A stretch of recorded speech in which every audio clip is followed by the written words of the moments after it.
Yeah.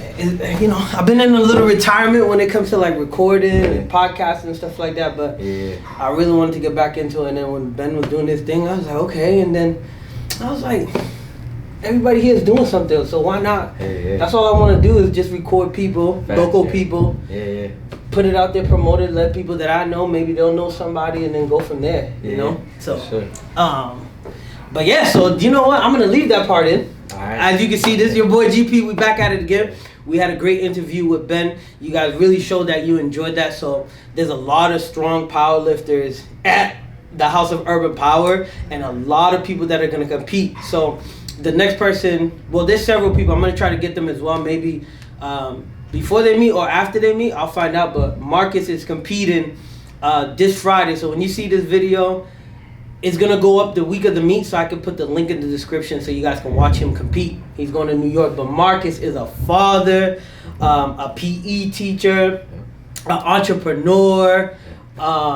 He's a jack of all trades, so father to father, I'm proud of you. I'm happy of all the things that you're doing. Marcus is definitely has the mindset of creating a legacy, not only for himself, probably continuing the legacy, because I met his parents and they seem really cool, down to earth people. Like, they got a lot going on too. So he's probably continuing the legacy, but he's definitely building his own. And it seems like he's 100% going to pass it down to his son. So my first question is, before I get into the question, why don't you tell the people a little bit about yourself and what you're doing? Because as you can see, we're both rocking some hats here. If you want one, holla at Marcus. So I'll give a little bit about myself. My name is Marcus, powerlifter, father, coach, teacher, entrepreneur. Like Renard just said, and one thing about me is I'm a father first. This is why I created the brand Dad Strength, to really promote fathers, promoting strength in and outside the gym. I've developed a love for powerlifting over the past few years. When I started competing, I've always loved lifting weights, but it's just been something that now competing in has been my passion and something that I really want to continue to excel at. I do it for my son, I do it for my family. Like you said, my mother and father are a big influence on me and the things that I do, and seeing them and seeing their relationship and seeing them excel and the things they've done, and see like my family as a whole. Like, you met my brother as well. I just want to continue to grow our family legacy, and it shows. You doing it. So I was gonna ask too. My first question is, what got you into powerlifting? So I've always been an athlete, and I played basketball in high school. I did taekwondo. I'm a black belt in taekwondo. Played football, ran track in high school and college. And I always identified as an athlete, and that was something that was a big part of me. And I felt like for a little bit, like especially when my son was young, and I didn't really have the time to go to the gym, and COVID happened, and a lot of those things happened. I kind of lost that part of me. And when I found powerlifting, it became something that allowed me to remind myself who I was as a person. It gave me a purpose. It gave me the routine back. Right? I love having a routine. I ran track in college, so like it was get up, go to class, go to lunch, go to practice, lift weights, done. Right? And so I love that routine. I love being an athlete. I love identifying as an athlete. And I think a lot of like men and women that's a big part of them, and they lose that as they get older. So with that, I think powerlifting is like the dream sport for anybody who's a former athlete in any of the major sports. So they come over here, come lift some weight. You can do it on your own time. That's it. And That's compete. True. Really successful at it. Listen, I used to think I came to the gym early. I'm coming to the gym 7, 8 a.m. And then one day, I didn't know he became part of Urban Power. One day, he gets reposted on the story. He's here at 5 a.m. I said 5 a.m. I said, so I'm not the early bird getting the worm no more. Like, what's going on here? And then one day I had to come in I had no choice. There was something going on. I had to come in at 5 a.m. And then I was like, oh, okay, that's why they come in at 5 a.m. Marcus is full of energy. He powers through his workouts. If you guys check him out, we'll make sure he get his handle so y'all can follow him.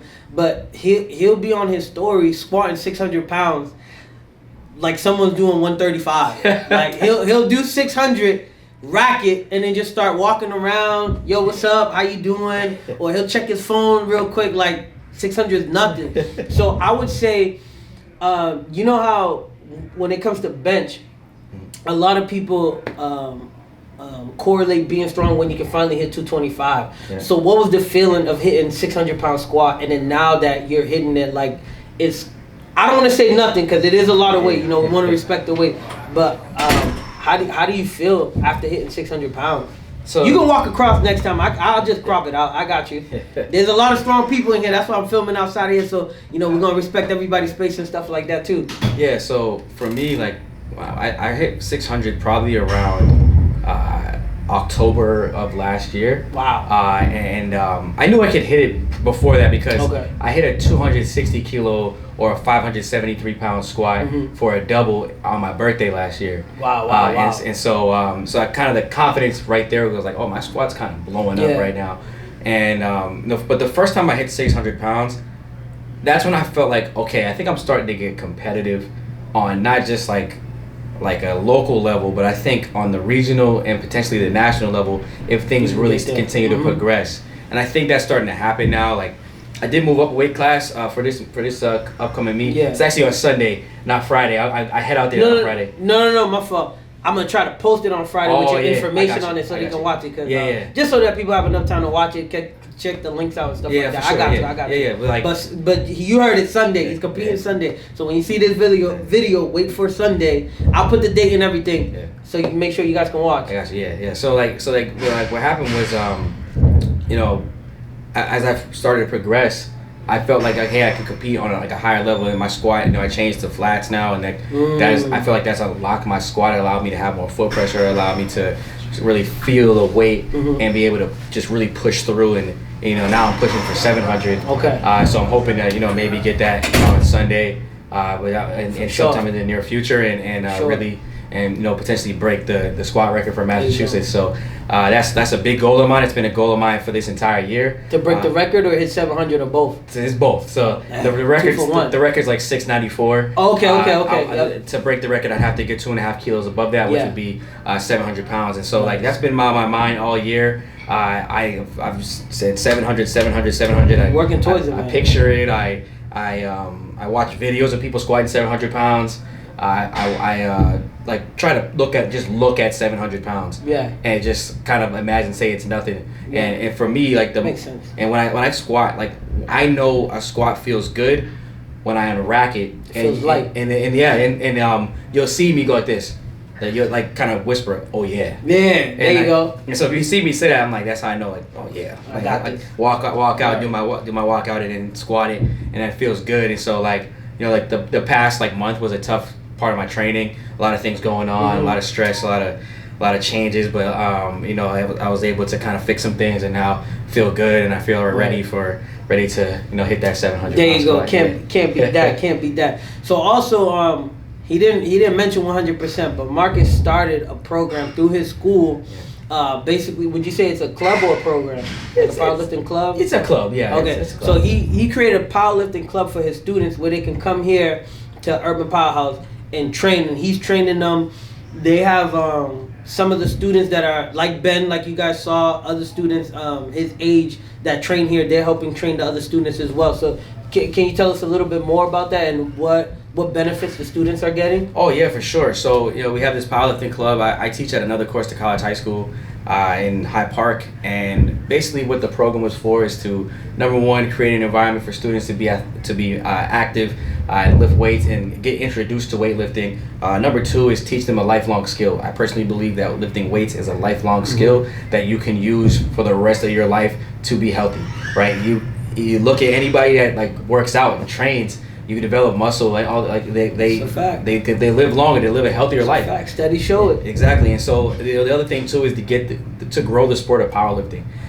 For me, like I played basketball, I played football, and then one of the things that makes those sports great and why they're so popular is because kids start really young. That's true. Right? So you look at soccer. Why is soccer so popular? Kids start at 5 years old.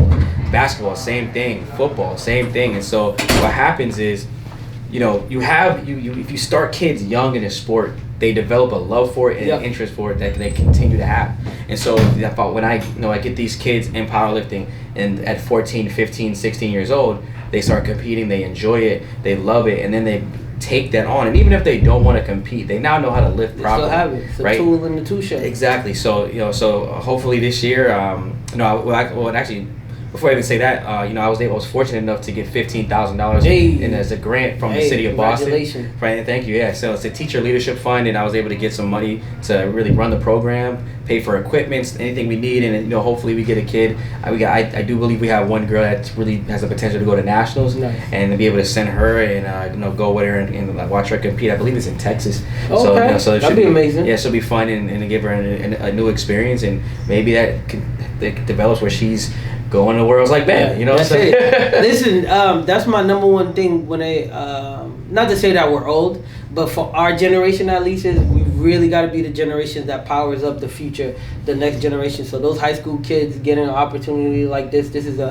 it's a great thing, because if she is able to do that, then anything can come from that. She can get a scholarship, she can get a sponsorship. Now in the society that we live, it's about the algorithm. It's about stuff like that on social media. So maybe Nike will see her, pick her up, Reeboks, Adidas, whoever, and it could help her pay for college or 100%. Yeah, and I think anything could come out of it. Yeah, and I think that's like a major thing. Like when it comes to this sport is, in order for it to grow and be something that makes sense financially, you have to get the youth involved. Yeah. Because people will pay for their kids to do these activities. Yeah. And so like if you do that and getting them into powerlifting, now all of a sudden there's youth programs for powerlifting. Right, BLS has a program, Boston Latin School, and that's kind of like how I'm trying to emulate my program as well to get these kids in here, and they'll be able to really allow them to develop an interest in the sport, and also just like I said, just teaching them the lifelong skill of weightlifting,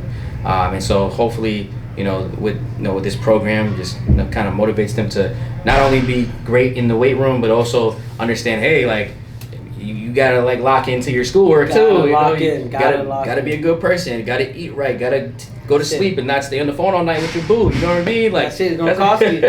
So you gotta make the sacrifices, and that's like a big part of it. So like if they understand like that at a young age, that they apply that to the rest of their lives. Like whether it comes to their job, like for me, hey, there's tough times. I gotta go to work and do what I gotta do. You know what I mean? That's it. No matter how you feel. Exactly. I'm tired sometimes. I don't want to go to the gym, but I love it so much, and I want to be great. So I gotta go into the gym and put the work in. You know what I mean? So maybe this and hopefully this allows them to learn that skill of being able to persevere through things and understand you got to put the time in and the work in to be the best that you want to the best you want to be. That's it. Hold on a second. That's fact. Make sure. That's good. That's fact. So I do want to ask, since the meet is coming up, right? Is there music, a mantra, an affirmation? Is there something that you watch? What is it that gets you pumped and in the zone before? Or what are you gonna do before you get that 700 on your back and smirk a little bit and say, I got this? What do you do before that moment? Yeah, so I'm a big Travis Scott fan when it comes to like the gym. So like if you're in here with me and I have control of the music, there's a lot of Travis Scott that gets played. So that's you, not Chris. Fair enough. Yeah, so like and that's how Chris knows, like when I'm going for a big lift, he turns on either Thank God by Travis Scott or My Eyes. For me, My Eyes is my favorite because I just like the beat change in the second part of the song, where it kind of like locks in, and it's like, to me, like it kind of just gets me to zone out and it kind of zone in on what I'm about to do, and I kind of just get lost in the moment. I don't hear anything. I kind of just like I'm just in my own world, and I'm not usually a yeller. It depends on the moment, but like I'm usually just like kind of like you mentioned, like I'll hit a lift and like kind of like be calm. Yeah. And that's something like with training with Joe, he has taught me to like, hey, like be very tactical in how you do things and stay kind of like focused on execution. Yeah. And so for me, how everybody has their different ways, but for me, how I do it is I stay locked in to the moment versus getting like kind of like trying to hype myself up. Yeah. It's more of like lock in, stay focused. And Yeah, they're definitely my eyes. And then there's if I don't really have a kind of affirmation. Mm-hmm. I just like work. That's it. It'd be work. like that. Some people are just workers. That's it.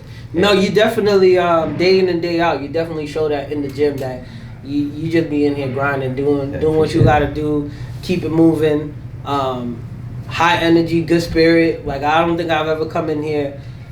Maybe heard you say I'm tired, but never say, "Ah, man, you know what? I'm gonna chalk it up to the game. I'm gonna go home, man." You know what I mean? Like even when you're tired, like you said, you still step in there, you do your thing. Just because I'm kind of a health nut a little bit, I gotta ask people this all the time. So, what do you eat to fuel your body for all your lifts in your day? Like, what's an average? 3 meals, 4 meals, 2 meals, 8 meals, 10 meals, 12 meals. What on average? What are you doing and what are you eating? Like, what's a staple meal as well for you? Yeah, so I love oatmeal in the morning for breakfast. I'm big on that, and the protein shakes. I'm a big chicken guy. I love chicken, whether it's grill it, chop it up. Then obviously I love my spicy seasonings. I love me some like basmati rice. Okay. And I throw spinach and everything to get my greens in there. Gotta get the leafy greens. Yeah, gotta get the leafy greens. I hear that. And then like water. I just like I drink a lot of water. And I try to ensure I get like a gallon a day. Yep. And for me the best thing for me is to make things simple. Yep. Right. I have a lot of things going on. I'm always traveling. Like my son, going to pick my son up. I'm on the road for an hour and a half, and then an hour and a half back. You know what I mean? So for me, the way to make myself put myself in a situation for success is to make meals that are easy and quick. So that's like chicken, ground beef, ground turkey. Something that I can make really fast, and take on the go or eat where it's not going to have like a lot of like make a mess. A lot of basically. prep. Yeah, exactly. Not a lot of prep time. Okay. I'm not an hour and a half guy in the kitchen. It's like 30 minutes. Fair enough. Things done, you know what I mean? Moving. Yeah. So, I hear you on that. So so like I usually do stuff like that, and then every now and then I do. I'm not gonna lie. I love pizza and chicken wings. I love them. Like you said, those are simple meals right there. That's definitely 30 minutes. Yeah. You're in and you're out. Yeah. I feel you. But I know you're busy. You want to get ready and everything for the meet. So I got 2 questions for you. Sure. First one's gone. I'm gonna ask you the second one, and hopefully it comes back. Yeah. What tips or advice do you have for fathers? Yeah. So number 1, I would just say understand there's gonna be a lot of sacrifice.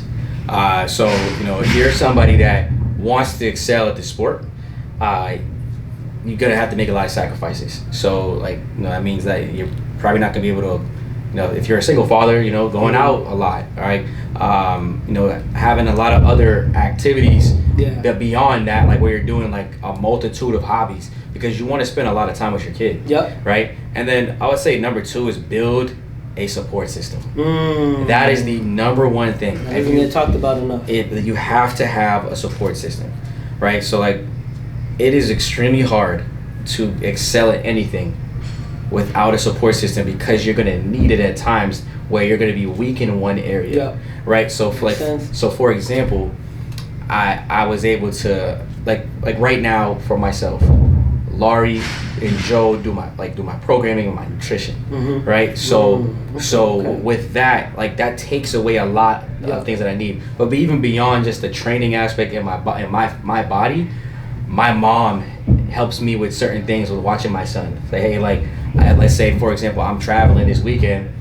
If his mother couldn't watch him, my mom would, my dad would watch him over the weekend, right? And then they would just turn it on for him to watch. Yeah. And so, those are things that I think are really important to build that system to really excel. Because even if you look at professional athletes in basketball, football, someone's watching the kids there, someone's there for them. They have that support system to get. To wrap it up, 2 questions for you. What's your goal for the next 5 years? To be the best. Straight up. Yeah. I don't know exactly where I'm gonna be, but the goal is to be the best. For